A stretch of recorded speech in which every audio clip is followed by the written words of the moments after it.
Hi guys, I hope you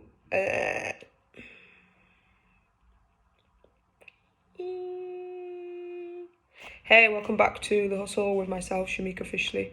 I hope you guys enjoyed episode 7, In a Day of Life with Meeks, myself. I thought it was a shambles, but I'm getting some good feedback about it, so that's good. And I'm glad I could put something in there to make you guys laugh. I decided to make this one to give you guys different aspects of how professional athletes and trainers are handling and dealing with this current pandemic that we're going through, and how they're staying sane, what troubles have they faced mentally, and just giving personal messages to you guys and just giving an in look on how they've been dealing with things and how they are in different countries. I thought it was a very good idea to do this, and I believe that this could help a lot of people throughout the world.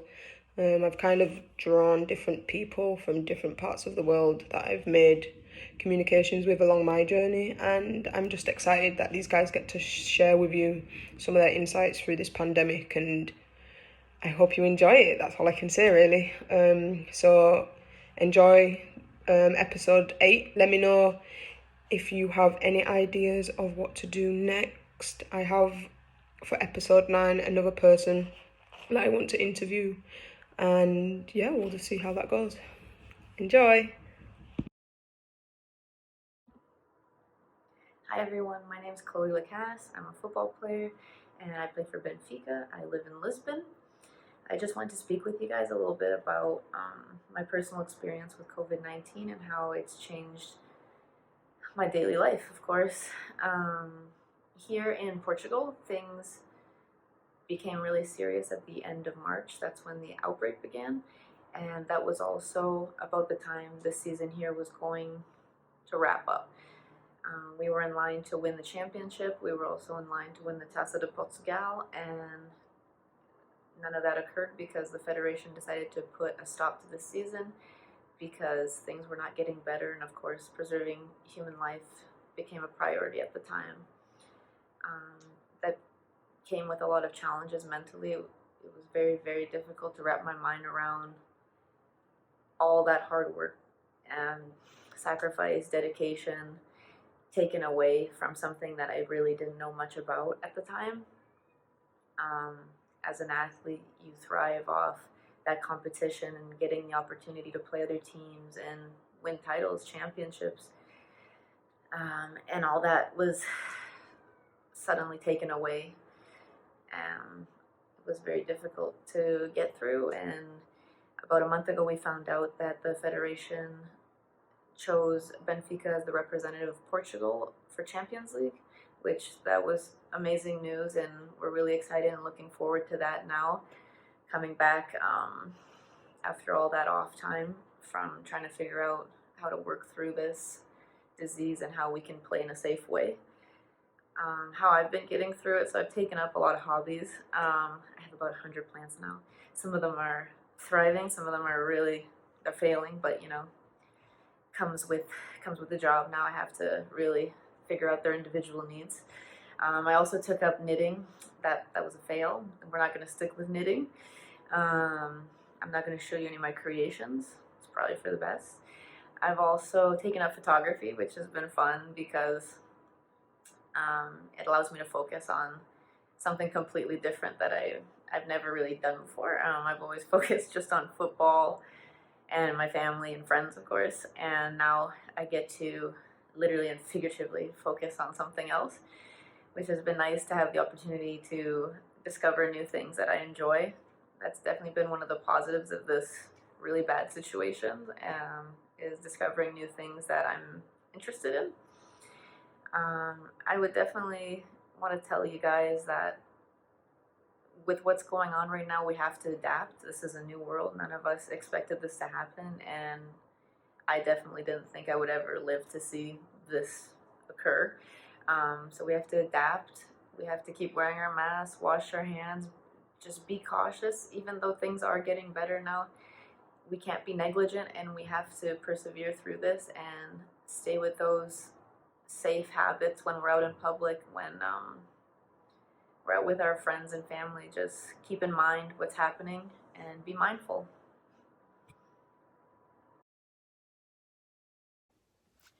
Hi, my name is Tiffany McCarty, and I currently am in Iceland, and I am a professional soccer player.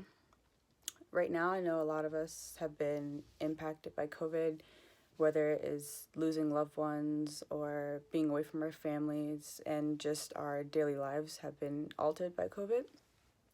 Me personally, I have had a hard time being away from my family during this time. I haven't seen my family in a few months, and I'm obviously in a foreign country right now, so that has been the most difficult thing for me. But what has keep me positive and keep me going is the fact that I have my health, my family back home, their health is okay, and I'm in a beautiful country, and I can explore, and I could pretty much live almost a normal life while I'm here. So that's something that has kept me going. What I would encourage other people who are going through tough times right now is to think of all the things that you do have. Think of your health. Think of being able to spend time with your family. Think about things that bring you joy. Try new things. I just recently started playing the violin to keep my mind off of things. So that would be some of the things I would give to people who are struggling right now due to COVID. Yo, what's up? I'm Reese. I'm based in Leeds in the north of England in Yorkshire, and I am a strength and conditioning coach. I work with athletes and in particular fighters. So before lockdown, actually, I decided I was gonna start playing football again. So I've not played for like 5 years or something like that. I started boxing instead just because I got a bit bored of football, but I decided I wanted to play again. So my plan was to kind of about March, April time, start training again, get my fitness up, because obviously boxing and football, two completely different things. And that just went completely down the drain when COVID happens, which meant pretty much only recently, like last month or so, we've actually been able to get to training. And the season starts, I think, in like 2 weeks' time or something like that. So currently, I've only had one training session and played 90 minutes. So after 4 years, it's not really ideal. I found myself like not gassing out, but like just real heavy legs, especially the last sort of like 20 minutes of the game, just where I'm not match fit. So it's kind of put a halt to all that sort of work that I was looking to do. Managed to still get some stuff in terms of like just going over to a football pitch, doing some sprints and all that sort of stuff. But in terms of my sharpness and match fitness, it just put that all on hold. And I always find like no matter how much I train, it's actually in the matches when you get your touch back and stuff like that. Lockdown's been kind of difficult for me in terms of mental challenges, because training and sports and that social side of it and the competitive side of it and just the relief sort of stress side of it is how I deal with being stressed and switching off from work. So not having that training element really did affect me in terms of probably just get a little bit more agitated than normal, stress levels a little bit higher than normal. Actually struggled to sleep a little bit because I'm just full of energy. So that's my way of burning it, and I weren't doing that. And to be honest with you, your home workouts got real boring. So I went through a little stage where I weren't training at all. So as I said, that was tough mentally, just in terms of stress levels and getting agitated and all that sort of stuff. Kind of counteract that, I tried to just prioritize my own well-being, just making sure that at least an hour a day I was doing some like reading, maybe some like deep breathing techniques, that I weren't just sitting indoors, even when I couldn't be asked to train, doing a home session because I got bored of it. Just making sure that I went out for a walk, got some fresh air, and just tried to be as physically active as I could at that time. And I also started putting on like online classes, just because then I had to train, because obviously people were coming to join in with me, so it gave me that little bit of accountability. I'd say for people that are struggling mentally is just talk about it. Like, problems always seem worse in your own head. As soon as you talk to people, they kind of rationalize it, or we always tend to think of everything as worst case scenario, and very, very rarely does it ever end up like that. And another thing I'd say is that things always get easier. Like, it might not seem it, but it literally does always get easier. So you got your friends and family and stuff like that you can talk to. And one thing that I find personally that helps when I'm struggling with something is that I pretend that I'm giving advice. So I lay down what my issue is, and I sort of say, if that was a friend come to me with that issue, what would I say? And try and give myself that advice. But it's always easier when it's someone else. Hey guys, my name's Paige Eli. I'm living in Grand Rapids, Michigan in the USA. My current profession is I'm the head women's soccer coach at Davenport University. Coronavirus for sure has been a testing time within my profession, not just for me as a coach, but also for our student athletes. I think mentally it's been really tough for a lot of people, kind of just to figure out what's actually going to happen, and there's just been so many unknowns, and still are so many unknowns. And I think it's mentally affected quite a few people. To be more specific and talk about how it's affected me and the coaching world, for the most part I think it's put a hold on a few things. We don't know when we're going to play next, and we can only hope that we're going to play next. What does our recruiting look like? It's definitely changed how we recruit, and the interactions that we have with our recruits, and then really importantly, like especially with our players and our incoming players and current players, just making sure that they're doing okay and mentally they're prepared and ready to still hit the field when the time comes, for sure. I think one of the most important things is definitely the mindset and making sure people's mental health is definitely intact. And I think as long as you have good habits and you're mentally strong, coronavirus can't beat you all. So stay safe, stay healthy guys, and things will get better. Hey guys, my name is Adrian Jordan and I'm a professional footballer currently playing for UDG Tenerife in Spain. I wanted to talk to you a little bit about how COVID-19 has affected me as a professional athlete and maybe give a little advice to anyone out there struggling with the unpredictability of the times. So because of COVID-19, I have had a season get postponed and then canceled. I have played in a bubble and I've had another season get postponed. To start, I was playing in England in February when the season was postponed, and it was officially canceled at the end of May. Following that, I was in the USA playing for a team in the NWSL that participated in the Challenge Cup that took place in Utah, inside of what they call a bubble, where anyone involved with the tournament had little to no contact with anyone not involved with the tournament. These precautions allowed us to compete in a normal tournament without anyone testing positive for COVID, which is a huge plus. And following that, I went to Spain, which is where I'm at now, in hopes of playing a relatively normal season, which unfortunately has already been postponed and has no official start date. So that's how it's been since COVID has run rampant around the world. And I think the biggest mental challenge for me was when I was in England. I was in quarantine, I was by myself, I was training by myself for 2.5 months. And normally I would be at home when I'd be doing my individual training, and I'd at least have my siblings around to pass the ball with, or play a little 1v1. And I didn't have that in England. It was literally just me, the ball, and a local park. And I think the biggest struggle that I had was not knowing how long I would be doing that for, because one of my favorite parts about playing football and doing it as my job is competing and playing. And I had no idea when I'd be able to do that again. I didn't know if I would see my teammates again. I didn't know anything. So it was really hard for me to stay motivated at that point in time. Some days I woke up and questions, who would even know if I didn't run today? Well, I would know. And it was really important for me to hold myself accountable, and really just persevere through that negative thoughts and negative feelings and emotions I had. And I did that by taking a step back and focusing on the things I could do, things I could control, rather than the things I couldn't control and things that weren't going to be that way. For example, the days when we should have had games.